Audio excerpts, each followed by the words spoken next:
चची एक कहानी सुनाओ ना। ठीक है प्यारे बच्चों, लेकिन सिर्फ एक कहानी, फिर तुम्हें सू जाना है। आज मैं तुम्हें मेहनती चूंटी और काहिल छिपकली की कहानी सुनाती हूँ। एक जंगल के किनारे छोटे से गांव मटकपुरा में एक छोटी सी मेहनती चूंटी रहती थी। उसका नाम इमरा था। इमरा सुबह सवेरे उठती, नन्हे नन्हे कदम उठाती और दिन भर अनाज के दाने ढूंढती। वो हर दाने को बड़ी मेहनत से उठाती और अपने घर ले जाती। क्यों? क्योंकि वो जानती थी कि बारिशों के दिनों के लिए ग़िज़ा जमा करनी ज़रूरी है। इमरा की दोस्त चूंटियां भी उसकी मदद करतीं। वो मिलकर गाने गाते हुए काम करतीं। चुन चुन कर दाने, साथ मिलकर काम करना, मस्त रहो हशाश, कभी ना होना सुस्त। लेकिन इसी गांव में एक काहिल और लालची छिपकली भी रहती थी। उसका नाम जबारी था। वो बहुत बड़ी और मजबूत थी, लेकिन काम करना उसे बिल्कुल पसंद ना था।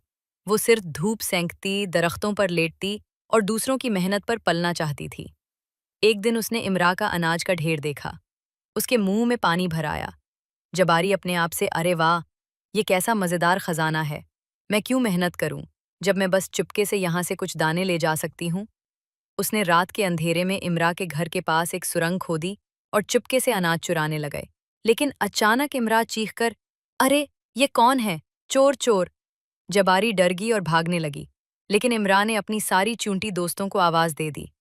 चूंटियों का झंड गुस्से से भंभना रहा था। चूंटियां मिलकर, हमारा अनाज छोड़ो, हमारी मेहनत का एहतराम करो। वो सब जबारी पर चढ़ गईं और उसे काटना शुरू कर दिया। जबारी दर्द से चलाई।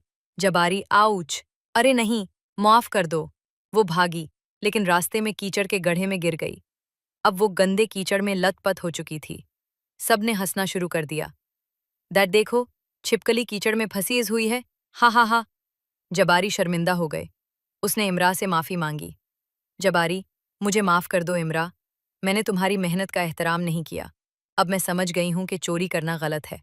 इमरा ने मुस्कुराकर कहा, ठीक है जबारी, हम तुम्हें माफ करते हैं।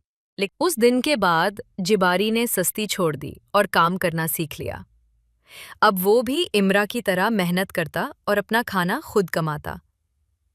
और इमरा, वो खुशी खुशी अपने दोस्तों के साथ गाती रहती, मस्त रहो हशाश, कभी ना होना सुस्त।